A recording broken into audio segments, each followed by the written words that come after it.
Récemment, WordPress est passé en version 5.9 et a installé par défaut un nouveau thème qui s'appelle 2022. Est-ce qu'on peut l'utiliser facilement pour créer un blog en 2022? C'est ce qu'on va voir dans cette vidéo. Bienvenue sur Planète WP, la chaîne pour devenir autonome avec WordPress. Donc WordPress a passé un cap là avec sa version 5.9 puisque on a un nouvel outil pour éditer son site. Et du coup, je me suis dit que ce serait intéressant de le montrer aussi assez rapidement dans ce défi 30 jours 30 blogs. Au départ, je n'avais pas prévu de tester ce thème, puis je me suis dit que c'était un peu dommage quand même. Ce matin, j'ai fait des maintenances pour des clients et je me suis dit, ouais, c'est un peu bête, je ne l'ai toujours pas testé. Si ça se trouve, ce thème, il est génial. Je ne vous cache pas que les thèmes précédents, je les trouvais plutôt pourris.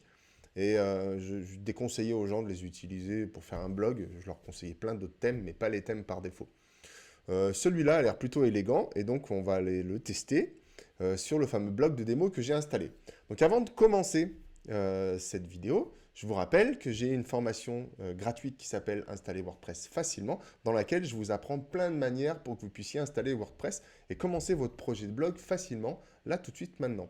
Donc, que vous ayez décidé de commencer un blog et de le mettre directement en ligne ou de le préparer d'abord sur votre ordinateur, eh bien, vous êtes obligé d'avoir un WordPress d'installer pour pouvoir commencer à tester des thèmes, écrire des articles, etc. etc. Donc, c'est tout l'objet de cette formation. Vous allez sur planetewp.com. Vous avez le lien de toute façon dans la description. Donc, vous trouvez cette formation-là, installer WordPress. Et puis, vous renseignez votre email, votre prénom, vous cliquez sur accéder à la formation gratuite et dans quelques minutes, vous recevez un email de la plateforme où j'héberge ces formations qui s'appelle Schoolmaker. Donc, cette plateforme de formation, elle a une particularité, c'est que on a accès à des espaces communautaires qui sont vraiment privés et qui sont dédiés aux formations. Donc, ce qui a un avantage de fou, c'est que vous êtes en train de suivre la formation, vous avez une question à poser, vous pouvez poser directement la question sur le chapitre que vous êtes en train de consulter, et cette question arrive dans l'espace communautaire, et moi je peux y répondre en vidéo. Alors on se donne rendez-vous donc dans la formation, hein, je vous invite à vous inscrire, faites-le maintenant, installez WordPress, et puis on se retrouve après, et puis vous pouvez tester les thèmes en même temps que moi. Alors, allons voir ce que donne ce fameux thème 2022. Donc, je vous laisserai lire tout le pitch si vous avez envie de lire tout le pitch. Ce qui m'a intéressé et ce qui m'a dit, tiens, je vais l'intégrer dans ce défi 30 jours 30 blogs, c'est qu'à priori, a priori, est-ce que mon micro marche bien déjà? Oui, c'est qu'à priori, 2022, sa vraie richesse, c'est d'être complètement personnalisable. Donc, en utilisant bien entendu les nouvelles fonctionnalités qui ont été introduites avec la version 5.9. Donc ça veut dire qu'on peut gérer toutes les couleurs, toutes les typos et toutes les mises en page de chaque page. Et ça peut être personnalisé en fonction de votre vision. Tout un programme.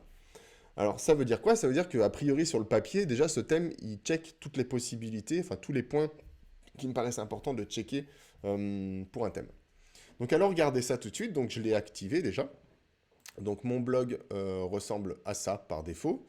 Là, je n'ai pas accès à mes pages de catégorie de blog, mais je peux peut-être les rentrer ici. Donc vous voyez, j'ai pas mon menu que j'ai créé et que je me sers, hein. Donc là, j'ai juste une liste des pages.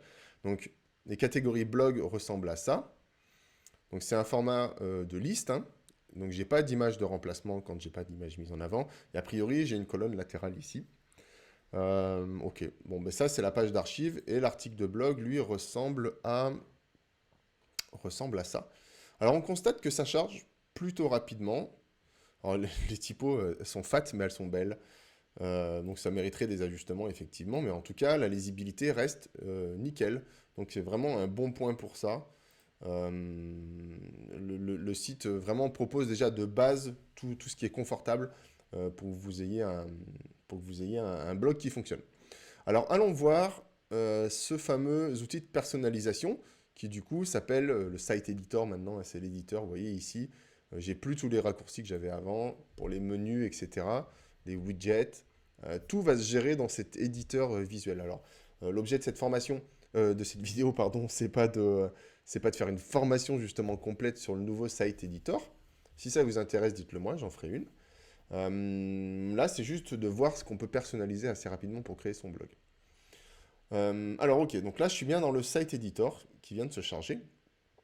Donc déjà la première chose qu'on constate, bon j'ai toujours mes petits réglages ici, hein, mes petits menus, etc. Ce que je constate surtout, c'est qu'ici je suis en train d'éditer un modèle de page, donc qui affiche une page unique, donc par exemple qui sommes-nous, contact, etc. Que je peux gérer l'entête et le pied de page directement ici. Donc là j'ai le pied de page, hop, et là j'ai l'entête. Ok, donc je peux aller parcourir tous les modèles si je veux. Mais aussi, alors là je suis dans le, ok, dans le modèle de pied, dans la page, le modèle de pied de page. Donc ça veut dire que les réglages que je vais faire ici vont désigner cet espace-là. Alors, déjà, moi, ce que j'aimerais bien, c'est aller gérer cette en-tête, parce que j'aimerais bien retrouver mon en-tête normale, à savoir mon logo, et puis mon menu ici. Alors, je peux aller voir ici, dans le nouveau Site Editor, dans mes éléments de modèle. Je vais aller dans mon en-tête. Alors, en préparant cette vidéo, vous voyez, j'ai déjà fait une petite modification. Et je l'ai laissé pour vous montrer qu'il y a une fonctionnalité qui est géniale. Et c'est une fonctionnalité que souvent mes élèves me demandent comment faire quand on est en cours. Et jusqu'à maintenant, il n'y avait pas de possibilité pour ça. En fait, il est courant quand on teste différents thèmes de faire plein de tests à droite, à gauche, etc. Ce qui arrive, c'est qu'au bout d'un moment, à force de tester différents thèmes, on passe de l'un à l'autre, on revient, on ne se souvient pas qu'on avait fait tel réglage, etc. Et on aimerait bien pouvoir remettre à zéro le modèle par défaut. Et bien là, c'est possible, donc, avec ce petit bouton. Donc vous voyez ici, j'ai des modifications qui ont été faites. Et ici, je peux effacer les personnalisations que j'avais faites pour rétablir le modèle par défaut. Donc vous voyez là, si je reviens ici et que j'actualise, bah, mon logo va redevenir tout petit puisque c'était un réglage que j'avais fait, vous voyez, j'avais changé la taille du logo.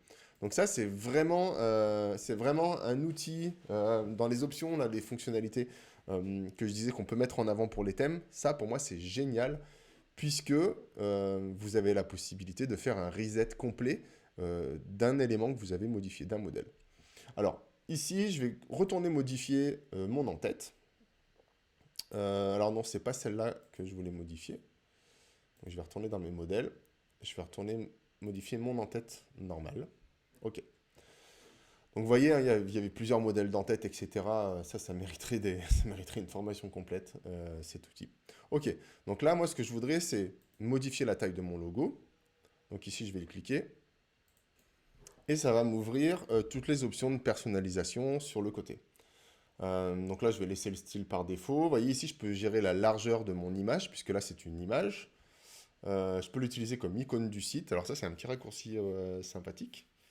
Et je peux décider que ce lien-là, quand je clique dessus, amène sur la page d'accueil. OK.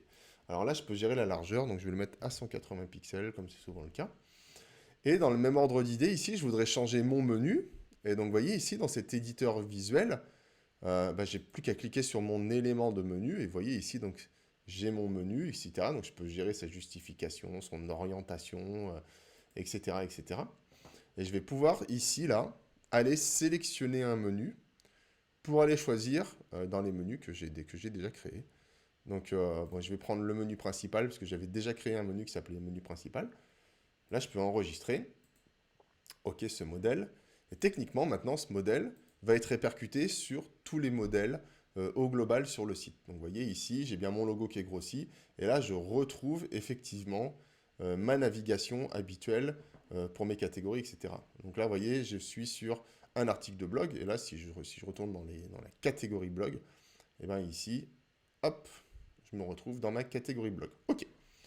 Donc déjà, ça, c'est un réglage qui est important à comprendre, puisque c'est là où vous allez gérer au global vos menus de navigation. Et donc, de la même manière ici, je vais pouvoir gérer mon pied de page au global, etc., etc.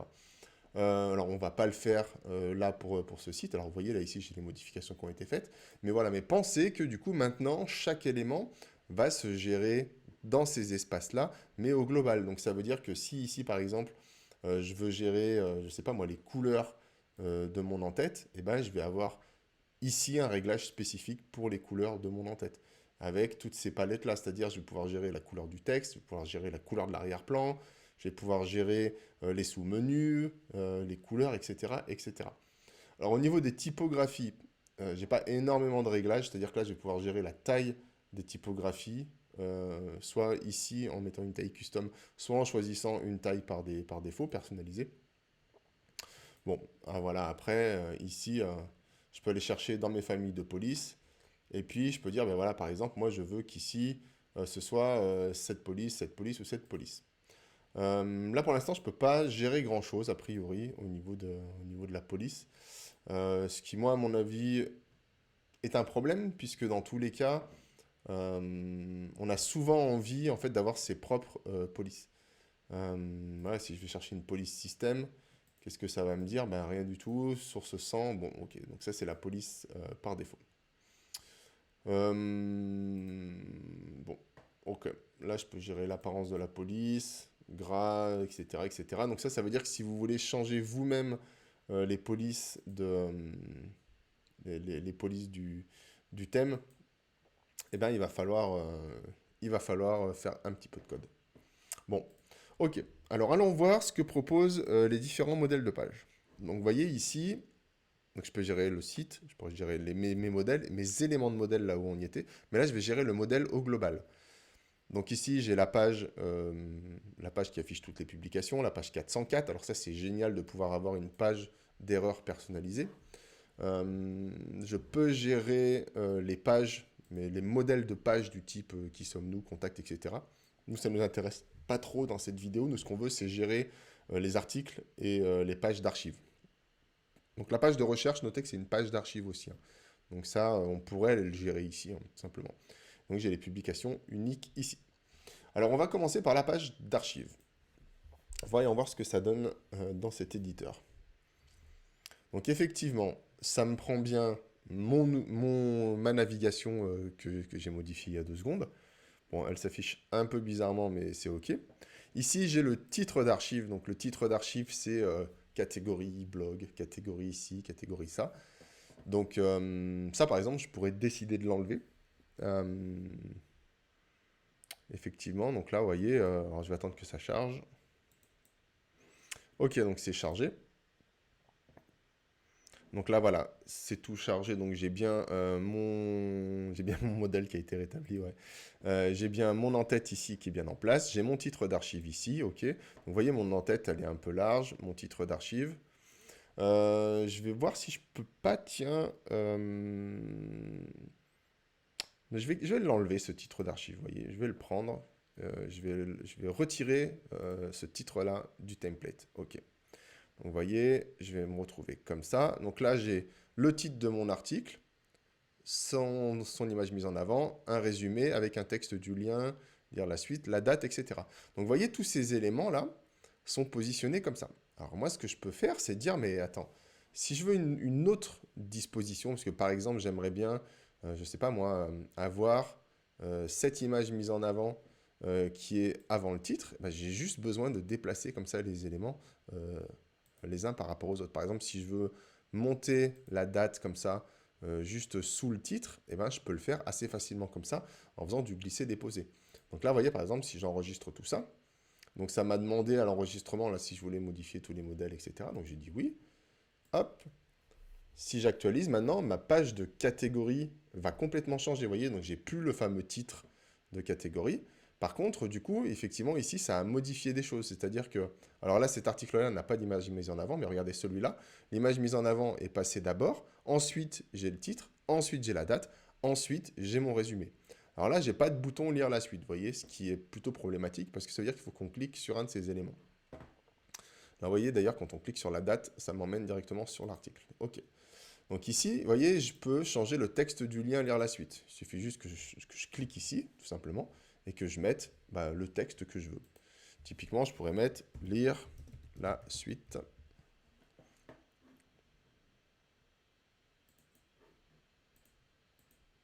Hop, enregistrer ça. Hop, vous voyez, ça m'a, bon, c'est passé vite, mais ça m'a demandé si je voulais modifier le modèle d'archive. Et donc là, si je peux actualiser ma page, je vais très logiquement avoir mon fameux bouton lire la suite. Donc fameux bouton qui va être personnalisable, bien entendu. Alors vous voyez, ça l'a repris pour tous les articles, hein, mais modèle qui va être personnalisable, du coup, dans le fameux éditeur. Donc là, par exemple, ici, mon bouton lire la suite, si je vais dans les couleurs, et ben, je peux changer sa couleur. Donc, par défaut, ça va être ça comme couleur. La couleur d'arrière-plan, je pourrais la changer. Bon, je ne vais pas le faire, etc. Donc là, je vais enregistrer. Ah, alors, attendez. Par contre, je ne vais pas enregistrer, non. Puisque du coup, ça m'a pris la couleur du texte comme ça. Alors moi, c'est pas ce que je voulais. Donc je vais recliquer là-dessus. Alors ça me le prend pas, ok. Ça va être plutôt peut-être la couleur du lien qui va être modifiée. Ouais, c'est la couleur du lien qui va être modifiée ici. Donc voilà, j'ai la couleur du lien comme ça. Donc par défaut, je peux avoir toutes ces couleurs qui sont déjà prêtes, hein, ou je peux avoir mes propres couleurs personnalisées, bien entendu. Donc là, couleur du thème, je vais la garder en noir. Et tiens, ce qu'on va faire, c'est que je vais aller mettre le titre aussi en couleur comme ça. Ça, c'est juste pour la démo, hein, pour que vous puissiez avoir une bonne idée. Donc couleur, ici, je vais aller le mettre de cette couleur-là. Et puisque... Alors non, ça va pas être ça, pardon. Puisqu'on était en train de... Puisqu'on était en train... Donc là, c'est la couleur ça. Puisqu'on est en train de modifier ça, je vais aller modifier la typographie. Et je vais mettre le titre en moyen. Voilà, comme ça.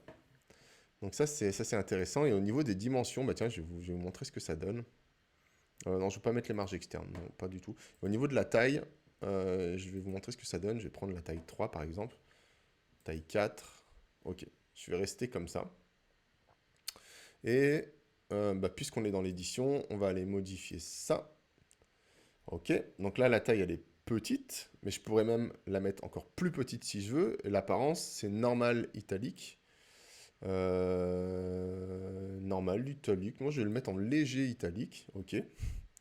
Et puis au niveau de la... Alors j'ai le réglage du format aussi, ça c'est super bien.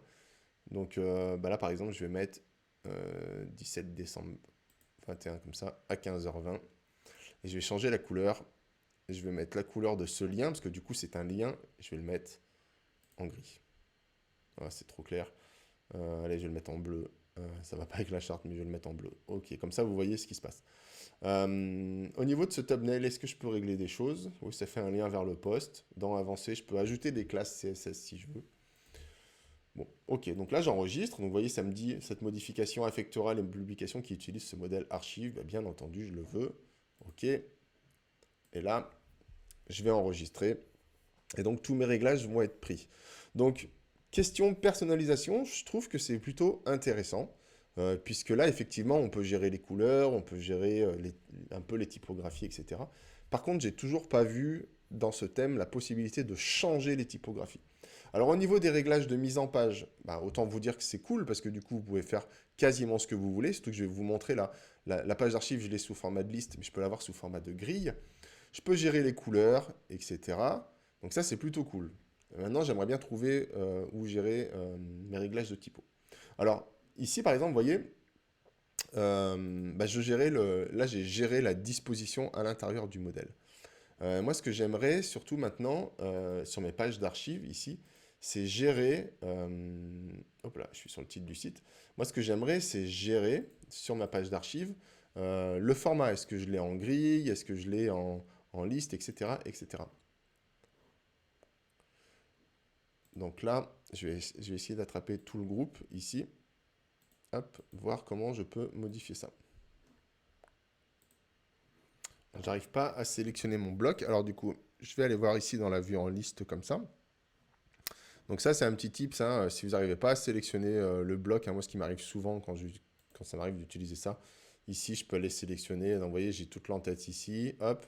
Et ici, je peux aller sélectionner mon groupe directement ici, en passant par ce navigateur. C'est un peu la même chose que ce qu'on a sur Elementor. Alors voilà, donc j'y arrive enfin. Donc, vous voyez ici, je suis en liste comme ça. Mais si je veux le passer en grille, bah, j'ai directement l'option qui est prévue ici pour le passer en grille. Ce qui est plutôt intéressant. Alors, vous voyez aussi une option que je ne vous ai pas montré tout à l'heure, c'est que ici, j'ai tous ces espaces, et que ces espaces, moi, je peux les gérer, hein. Vous voyez ici, j'ai tous ces espaceurs qui sont là, qui ont une certaine taille. Bon, je peux me débrouiller ici pour gérer les tailles de tout ça. Ok. C'est plutôt pas mal. Je vais laisser ça comme ça. Alors si, je vais peut-être regarder un petit truc. Est-ce que je peux personnaliser la longueur de l'extrait? Donc ici, j'ai les couleurs. afficher le lien sur une nouvelle ligne, donc ça c'est OK. La typographie, dans les dimensions, dans Avancer. Alors non, je ne vais pas avoir ça. Alors ça, certainement que je vais pouvoir avoir ce petit réglage, peut-être au global sur le... Non, bah non, j'ai pas l'impression que je puisse le régler. Ok, bon, là, je peux gérer son alignement. Ok. Bon, là, a priori, je vais pouvoir gérer ça au global dans les options de WordPress, mais pas dans cet espace-là. Ok. Bon, c'est plutôt pas mal au niveau de la personnalisation, hein, ça fait le job. Bon, ben, ici, image mise en avant, bon. Là, je peux ajouter des petits filtres aussi, éventuellement. Bon, ok. Ok, bon, déjà, j'ai mon groupe, etc. Bon, on va enregistrer, tiens, et on va aller appliquer notre modèle grille, puisqu'on a la possibilité d'avoir une grille. Donc, moi, je préfère avoir une grille. Donc, on va mettre une grille. Ok, donc ça se comporte plutôt pas mal. Pendant que je suis en train de regarder cette grille, alors, bon, ça me dérange qu'il n'y ait pas qu'il y ait pas ces images mises en avant. Alors, la grille, je l'ai laissée sur 3, mais j'imagine qu'on pourrait changer et mettre la grille sur 2. Il faudrait que j'aille attraper ça. Je vais retourner l'attraper par ici. Dans ma boucle de requête. Ok. Est-ce que j'ai des réglages pour ma grille? Colonne 3, voilà, je peux le mettre ici. Je vais le mettre en 2 là plutôt. Parce que par rapport au visuel que j'ai, inclure les publications épinglées. Alors ça, c'est cool qu'on ait l'option pour inclure les publications épinglées.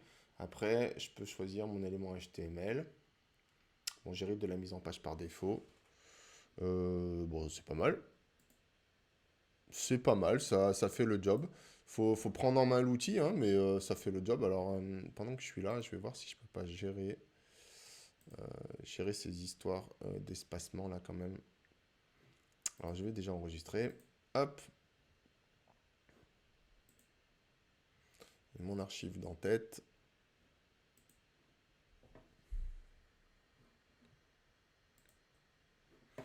Ok, est-ce que la justification est comme ça? Hérité de la mise en page par défaut, bordure, dimension, marge interne. Alors, haut, droite, bas. Je vais le mettre ici à 0, tiens. Hop, voir si ça change quelque chose. Ouais, ok. Donc là, je gagne un peu de place. Ok, donc j'enregistre.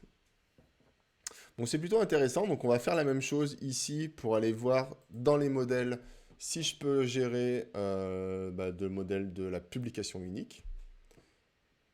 Ok, donc on voit bien que sur ma page d'archives, j'ai bien la petite diode qui m'indique que j'ai fait des modifs. Alors qu'est-ce que ça dit sur le site là? Bon, bah c'est plutôt intéressant. Faut voir comment ça évolue avec le temps. En tout cas, pour un blog minimaliste, ça fait le job. Ça fait le job pour l'instant. Donc là, j'ai ça. Bon, j'ai pas réglé ici ça, bon, c'est pas grave. Ici, j'ai pas d'effet au survol. Alors un petit peu ici, mais pas sur mon image. Ça doit pouvoir se régler, ça certainement. Ok. Alors bim, ça charge tout. Donc mon article unique va se présenter comme ça. Donc là, j'ai bien le titre, l'image mise en avant, et j'ai tout ça comme ça.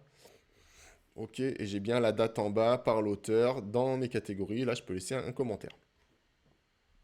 Bon, allons modifier tout ça. Donc ici, j'ai bien mon titre de publication. Après, j'ai mon contenu de publication. Ok. Et j'ai bien l'image mise en avant ici. Donc j'ai mon titre de publication là. Et ici, j'ai rien du tout. Ok, alors je vais aller voir peut-être là-dedans, ça me prendra moins de temps. Donc j'ai bien un séparateur ici. Donc séparateur que je vais supprimer. Parce que j'en veux pas de ce séparateur. Donc voilà, je vais le supprimer tout simplement.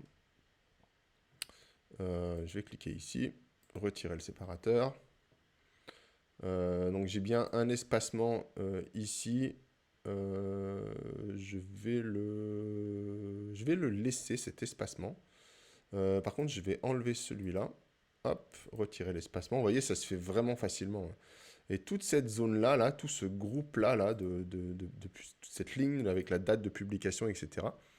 Donc toute cette ligne, je vais la prendre et je vais voir si je peux pas la faire monter. Est-ce que je peux la déplacer là-haut pour la mettre sous le titre? Ouais. Ok. Donc ça, c'est intéressant. Alors par contre, je vais enlever les étiquettes d'articles puisque j'en ai pas besoin. Ok, retirer les étiquettes. Je vais garder les étiquettes, enfin je vais garder la catégorie, la date de publication. Ok. Bon, là dans la ligne, tout a l'air plutôt bien justifié. C'est ok, pour moi ça fonctionne, hein, le titre de publication est là. Alors le titre de publication, j'ai quand même pas mal de marge. Alors je vais faire comme j'ai fait tout à l'heure. Je vais mettre la marge en bas externe à 0. Ok, comme ça va coller un peu plus. Et mon contenu de publication, il est ici. Donc j'ai un grand espacement ici. Alors je pourrais gérer l'espacement directement ici, hein. Il est à 32 pixels, etc. Là, je vais directement le supprimer. Ok, je vais laisser ça comme ça. Et puis je vais supprimer. Je vais le laisser, on s'en fiche. Ok, donc là j'enregistre. Donc là vous avez bien compris qu'effectivement ici, visuellement, comme dans un logiciel que vous auriez par exemple pour faire des mises en page, vous allez pouvoir mettre votre article en forme. Donc là vous voyez si j'actualise, donc ça va se présenter comme ça. Alors ici il faudrait que je corrige hein, tous les espacements, tout ça, mais on voit que effectivement là j'ai bien mon article 10, j'ai bien les méta que j'avais voulu, j'ai bien mon image mise en avant et j'ai tout le contenu. Donc après, il faut aller plus loin dans la finesse de votre mise en page, puisque ici, alors vous voyez par exemple, ici, il faudrait que j'aille chercher ce bloc-là. Par exemple, titre de la publication, alors ici, il faudrait que j'aille chercher ce bloc-là là, pour changer la taille, etc. Là, j'imagine que dans les dimensions, ouais, il faudrait que j'aille gérer la dimension un peu de ce bloc. Voire même que j'en reconstruise un exactement comme je veux, hein, ça c'est ok. Ce que je voulais faire aussi, c'est par exemple, là c'est un peu ce que je vous disais tout à l'heure, c'est que dans les typographies, bah là si je veux changer la graisse de tous les titres, bah en fait là pour l'instant je suis obligé de le faire dans chaque élément là où je suis quoi. Là la typographie, apparence, hop, je pourrais le mettre en moyen ici directement, ça c'est ok. Et si je veux changer la couleur sur mon article, je peux le faire ici aussi, hein, si je veux changer le titre de publication, il passe bien comme ça, etc. Donc là, si j'enregistre, hop, et que je viens sur mon article 10 et que j'actualise, euh, si, si je n'enregistre pas pour dire que oui, je veux bien que ça affecte tous les modèles, ça ne va pas marcher. Ok, enregistrement effectué, je peux mettre à jour. Voilà, donc ça s'est mis à jour, donc j'ai bien ma couleur orange qui est prise. Bon bref, j'imagine que vous avez compris comment ça fonctionnait. Alors, si je teste un petit peu le responsive, qu'est-ce que ça dit? Bon, bah là, sans surprise, tout est déjà en place, hein, donc tout va bien. C'est même peut-être plus agréable sur mobile que sur bureau, à mon avis, mais ok. Donc là, j'ai un menu qui s'ouvre comme ça, pourquoi pas. Et si je vais voir sur la page d'archives, bon, ça charge plutôt rapidement et la page d'archives est propre. Par contre, ce qu'il faut vraiment gérer au cas par cas, et ben ça va être ça, là, ça va être ces espacements, parce que là, les espacements, ça va pas du tout sur mobile. Donc, il faudrait penser à le gérer dans l'outil de personnalisation. Enfin, dans le site editor, quoi. Donc, c'est plutôt pas trop mal. Je pense que ça peut valoir le coup. Alors, par contre, effectivement, le site editor, il est toujours en version bêta, hein. Donc, bon, voilà, ça porte bien son nom, il est en version bêta. Ça va, ça fonctionne, hein, c'est pas le problème. Mais je pense qu'effectivement, ça peut rester perfectible sur des choses qui sont plus complexes. Alors, je trouve ça hyper intéressant.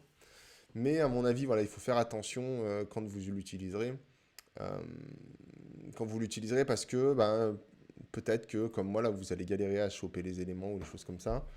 Et surtout, vous risquez de passer du temps à configurer cet outil, hein, puisque du coup, vous êtes tout obligé de faire ben, toutes les modifications une par une, etc. Bon, ça reste intéressant, ça reste un bon outil à utiliser. Euh, ouais, ça reste un bon outil à utiliser. Bon, après, il faut voir si vraiment vous en avez l'usage. Alors, moi, je peux vous conseiller d'utiliser ce thème 2022. Si vous avez envie d'apprendre à utiliser le site editor, donc le nouvel outil qui apparaît dans WordPress, go, foncez, mettez ce thème en place. Voyez, une petite demi-heure, là, comme je viens de le faire, vous pouvez déjà avoir un bon aperçu des possibilités de personnalisation de ce thème. Donc, techniquement, ça coche toutes les cases, hein, c'est-à-dire qu'on peut gérer les typos, en tout cas, les couleurs, les tailles, etc. Après, avec un petit bout de code, c'est assez facile de changer ces typographies. On peut avoir deux modèles au moins de grilles d'articles de blog, à savoir une liste ou une grille. Et on peut changer l'ordre des éléments, on peut en ajouter, on peut les cacher, etc. On peut gérer son en-tête, on peut gérer son pied de page, soit sur certains modèles en particulier, soit au global, etc. Donc la fonctionnalité est vraiment géniale. Alors par contre, je ne mettrai pas ce thème dans mes thèmes favoris. Je trouve qu'il y a encore, il y a encore du boulot à faire, notamment un peu au niveau de l'expérience de construction. Je pense que ça reste perfectible quand même. Et vous auriez tout à gagner à plutôt écrire des articles de blog que de passer des heures et des heures à être dans le micro-détail de la configuration de votre thème.